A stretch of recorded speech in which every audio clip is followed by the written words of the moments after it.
조갑제 TV 시청자 여러분 안녕하십니까. 2023년 11월 13일 오후 3시입니다. 요사이 정치 상황이 30년 전과 좀 비슷합니다. 30년 전이면은 김영삼 대통령 시절입니다. 김영삼 대통령과 윤석열 대통령이 뭐 다른 점이 많죠. 그러나 공통점도 있습니다. 그 공통점은 뭐냐? 자신을 대통령으로 만든 지지 세력을 배신했다고는 표현하기 어렵지만은 일단 배척함으로써 지지 기반이 와해돼 가지고 김영삼 전 당시 대통령은 김대중 정권을 만들어내고 윤석열 대통령은 2027년에 민주당 후보가 당선되는 그런 구도를 만들지 않을까 하는 그런 점에서 비슷하다는 이야기입니다. 즉 자신의 지지 기반을 확장시키지 않고 자신의 지지 기반을 갈라버린다든지 축소시킴으로써 적대적 정치 세력의 정권을 넘긴 점, 한 분은 넘겼고 윤석열 대통령이 넘길 가능성이 있다는 점에서 30년의 차이를 두고 좀 비슷하다는 이야기입니다. 그 상황을 제가 설명해 드리겠습니다. 1993년에 김영삼 정부가 출범했습니다. 문민정부라고 그랬습니다. 김영삼 대통령 그 전해에 있었던 선거에서 92년 12월 선거에서 200만 표 차이로 라이벌인 김대중 후보를 꺾고 대통령이 됩니다. 그렇게 할 수 있었던 데는 김종필 씨의 도움이 컸습니다. 김종필 씨가 충청도 표를 몰아서 김영삼 대통령 당선에 기여한 점이 컸습니다. 그러나 정권을 잡은 김영삼 대통령은 좌파의 영향을 받는 정책을 추진하기 시작을 했습니다. 우선 문민정부 이전의 역대 정부를 다 정통성이 없다고 아주 매도를 했습니다. 그러면서 당시 국립박물관으로 쓰던 옛 중앙청이 일제 총독부 건물이었다 해가지고 그것을 부숴버립니다. 또 역대 대통령이 쓰던 청와대 집무실도 부숴버립니다. 말하자면 역사를 부정하는 정책을 펴고 북한에 대해서는 장기수 2인모를 보내준다든지 뭐 쌀을 보내준다든지 해가지고 상당히 유화적으로 나옵니다.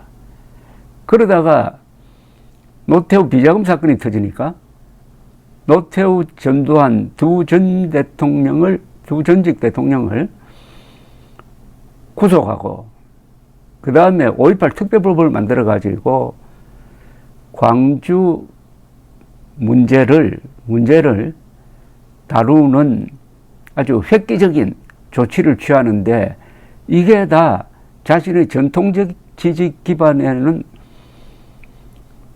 섭섭한 생각을 갖도록 하는 것이 되었습니다. 이런 와중에서 같이 정치적 동반자였던 김종필 당시 민자당 대표가 이탈을 합니다. 즉 1995년 김영삼 정부 2년이 지나고 나서 1995년 민자당 안에서 김종필 대표는 개혁의 방해물이다 하는 분위기가 형성되었습니다. 요사이 윤핵관처럼 당시에 친김영삼 세력이 김종필 씨를 만만하게 보고 김종필 씨를 배척하는 분위기가 일어나니까 김종필 씨가 배신감을 느끼고 탈당을 합니다. 당시에 민자당을 탈당을 해가지고 자유민주연합이란 정당을 만듭니다. 자민련을 만듭니다. 그리고 1995년 지방선거에서 후보를 내는데 이 1995년 지방선거에서 이제 광역단체장 선거를 처음 하게 되는데 여기서 김대중 계열의 민주당은 네 곳에서 이기고 자민련이 또 네 곳에서 이깁니다. 이때 벌써 자민련의 영향력이 상당하다는 것이 밝혀졌습니다. 즉 김영삼 세력이 김종필 씨를 밀어낸 것이 큰 전략적 실수다. 요게 요사이 어떤 것과 겹치느냐 하면은 윤석열 대통령이 이준석을 몰아낸 것이 큰 실수다 하는 것을 요사이 윤석열 대통령 측에서도 깨닫기 시작했다고 합니다. 그거하고 좀 비슷해요. 자, 그러다가 95년에 가을에는 노태우 비자금 사건이 터져가지고 노태우, 전두환 두 대통령이 구속이 됩니다. 노태우, 전두환 두 사람이 지지 기반이 어디냐 하면은 대구, 경북이었습니다. 대구, 경북 사람들이 김영삼 대통령에 대해서 불만을 가집니다. 이런 가운데서 1996년에 국회의원 선거가 있습니다. 자, 이 국회의원 선거에서 놀라운 결과가 나옵니다. 어떤 결과가 나오느냐 하면은 당시 여당, 즉 김영삼 지지당, 여당은 민자당을 이름을 신한국당으로 바꿨습니다. 신한국당이 139석을 차지합니다. 그런데 새정치국민회의, 김대중 계열의 새정치국민회의가 79석을 차지합니다. 놀랍게도 새로 만들어진 김종필의 자민련이 50석을 차지합니다. 그리고 통합민주당이 15석, 무소속 16석 이렇게 됩니다. 자, 자민련이 어떻게 50석을 차지하느냐. 제3당으로서는 한국 역사상 가장 많은 표를 차지하게 됐는데 그것은 충청도와 대구를 잡았기 때문입니다. 충청도와 대구를 잡았다. 즉 충북에서는 8석 중에 5석, 충남에서는 13석 중에 12석, 대전에서는 7석 모조리를 김종필의 자민련이 가져갑니다. 대구에서는 어떻게 됐냐. 그때 대구의 지역구가 10석이었는데 여당인 신한국당이 2석, 나머지 8석을 또 자민련이 가져갑니다. 자민련 8석은 뭐 대표적으로 노태우 정부 시절에 실력자였던 박철원 의원과 같은 사람이 출마를 해가지고 노태우, 전두환 세력이 자민련을 밀어가지고 대구에서 8석, 충북에서 5석, 충남에서 12석, 대전에서 7석 이런 식으로 해가지고 단단한 지지 기반을 가지고 50석을 차지하는 겁니다. 그런데 왜 제 이야기를 드리냐면 이준석 지금 전 국민의힘 대표가 신당을 만들면은 대구를 기반으로 해가지고 대구에서 출마자를 많이 내어가지고 제3당의 의석을 불리려고 한다는 이야기가 나오고 있습니다. 물론 아직 결정되지 않았겠죠. 그게 1996년의 자민련의 성공 사례를 벤치마킹한 것 아니냐 이렇게 평가를 하는데 근본적으로 다릅니다. 이준석의 정치적 영향력과 김종필의 당시 정치 영향력이 어디서 달라지느냐 하면 지역 기반입니다. 국회의원 선거는 지역 기반이 있어야 됩니다. 여기서 보시면 아시겠지만은 김종필 당시 자민련 총재는 충청도라는 확실한 지역 기반이 있고 박정희 향수가 강한 대구에서 또한 강력한 지지 기반이 있었습니다. 즉 대구와 충청도를 합친 지역 기반이 강했으므로 50석을 만들어내었는데 이준석 전 국민의힘 대표는 일반적인 인기는 있어요. 2030 세대에서는 인기가 있지만은 강력한 지지 기반을 갖지 못합니다. 그러면은 제3당을 만들었을 때 자민련처럼 성공한다는 것은 거의 불가능하다 하는 것을 잘 알 수가 있습니다. 나중에 퇴임한 뒤에 제가 김영삼 전 대통령을 만났더니 후회를 했습니다. 무슨 후회를 했느냐? 자신의 부하들이 김종필 대표를 자극을 해가지고 탈당시키는 걸 자신이 막지 못한 게 정말 후회된다고 그랬습니다. 자신이 직접 JP를 방문해가지고 설득을 했어야 되는데 그걸 못했다는 겁니다. 왜 이 사람이 이렇게 후회를 하느냐 하면은 1997년에 가면은 대통령 선거 국면이 됩니다. 자, 이때는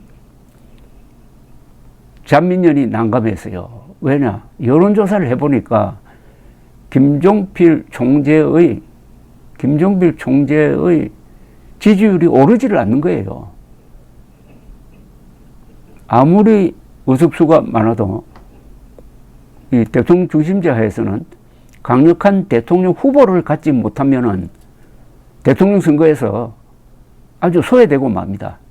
그러니까 김종필 총재가 초조해졌습니다. 그때 신한국당은 나중에 이름이 한나라당으로 바뀝니다만 신한국당의 대통령 후보는 이회창 씨였어요. 이때 이회창 씨가 강력하게 JP 김종필과 손을 잡았어야 합니다. 그런데 그렇게 하지 않았어요. 그것은 이회창 씨의 크나큰 실수였습니다. 김종필 쪽에서 어떤 조건을 제시를 하든 무조건 받았어야 됩니다. 우선 권력을 잡아야 될 것 아닙니까? 그 초조하던 김종필 총재에게 손을 내민 사람이 바로 김대중 후보였습니다. 김대중, 김종필 두 사람은 이념적으로는 가장 왼쪽, 가장 오른쪽에 있는 사람이었어요. 그러나 두 사람이 손을 잡고 DJP 연합이란 걸 만들어냅니다. 충청도 표가 상당 부분 김대중 후보 지지로 돌았습니다. 그렇게 해도 김대중 후보가 30여만 표 차이로 아슬아슬하게 이겼습니다. 즉 김종필 세력이 김대중 지지한 것이 결정적이었다는 거죠. 즉 김영삼 당시 대통령이 자신의 지지층을 분열시킴으로써 김종필 세력이 떨어져 나간 것이 김영삼 대통령이 바라지 않았던 결과, 즉 김대중 당선으로 이어졌다는 그런 구도가 지금 되풀이되고 있는 것 아닙니까? 윤석열 대통령이 불과 0.74%포인트 24만 표 차이로 이겼습니다. 그렇다면 그 지지 기반을 아주 소중하게 여기고 그 지지 기반을 키워갔어야 하는데 당선되자마자 그 지지 기반을 갈라버리는 세 가지 조치를 취했습니다. 첫째는 무리한 청와대 이전을 통해서 중도표가 상당 부분 달아났고, 작년 여름에는 이준석 대표를 몰아내는 과정에서 2030 세대가 달아나고, 올 초에는 김기현 씨를 무리하게 당대표로 만드는 과정에서 안철수, 나경원 이런 사람들이 앙심을 품게 만들었다 이거죠. 그 결과로서 지금과 같은 총성 폭망론이 나올 정도의 위기 상황에 직면해 있다는 겁니다. 즉 보수는 분열로 망하고 좌파는 자충수로 망한다는 게 1990년대의 김영삼 정부 시절 그리고 30년이 흐른 윤석열 정부 시절에 되풀이되고 있다는 이야기입니다. 감사합니다.